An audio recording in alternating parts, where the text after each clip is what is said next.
The 10-week lockdown is due to end on June the 10th. Although that date is by no means certain, life is slowly getting back to normal in Morocco to meet that deadline. Major construction has recommenced, and cafes, the defining aspect of Morocco's socialising, are reopening for business, although under heavy restrictions.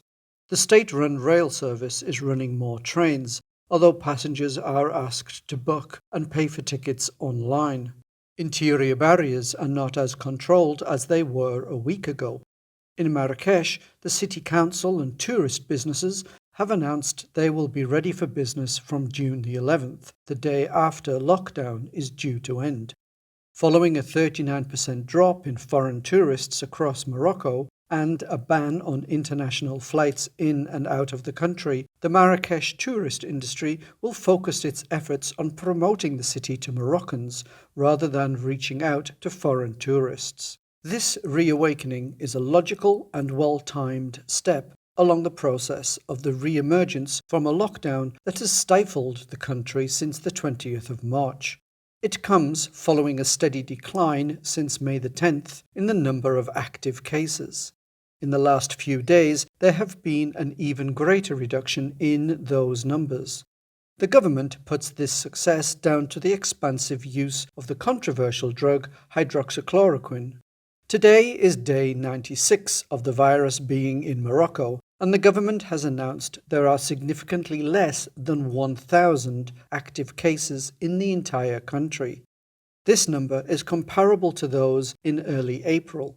Morocco has about 40 new cases every day, and the government wants that number reduced closer to 15 new cases before lifting the lockdown completely.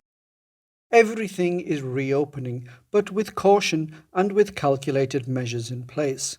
Shops have to routinely disinfect and provide well-stocked hand sanitizers at entrances and exits and limit the number of people inside.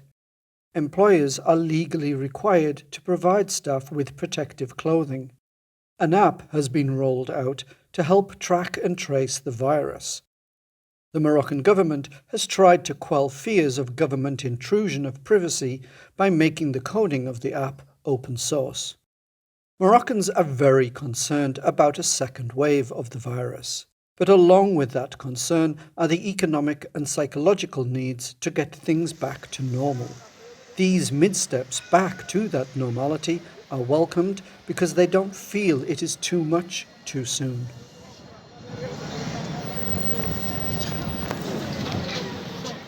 In contrast, the United Kingdom continues to see increases in its number of new cases. It currently stands as the country with the fifth highest number of total cases globally, and its death rate is one of the highest in the world. Yet, despite its high numbers, the UK is also coming out of its lockdown. Unlike Morocco, where schools won't reopen until September, the UK has already opened its schools for young children. And in an unexpected move, the UK government has announced all students in England, but not in other parts of the UK, will have to return to school by mid-June, giving students 3 weeks of in-school education before the start of the UK summer holiday. This is not the only unexpected announcement by the UK government, and it comes at a time when the people are still angry at politicians who flout the rules. There is also confusion caused by the fact that the UK is made up of 4 countries, with each country having slight variations on the same rules. In Scotland, there has been anger at what is seen as too much control, with the government allowing people to visit the homes of family and friends, but not use their toilet. If the distance is so far that you would have to use someone else's bathroom, then perhaps you shouldn't be doing it. Unlike in Morocco, the end of the lockdown is not welcomed by everyone in the UK.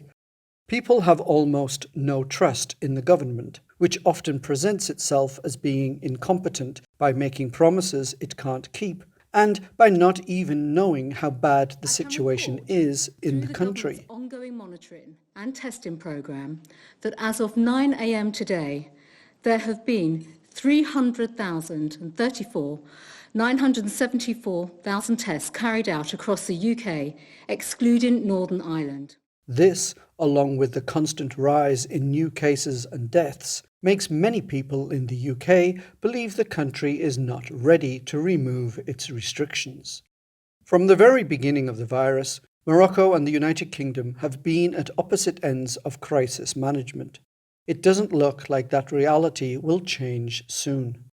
Moroccans feel the worst is over. The British wonder when life will ever get back to normal.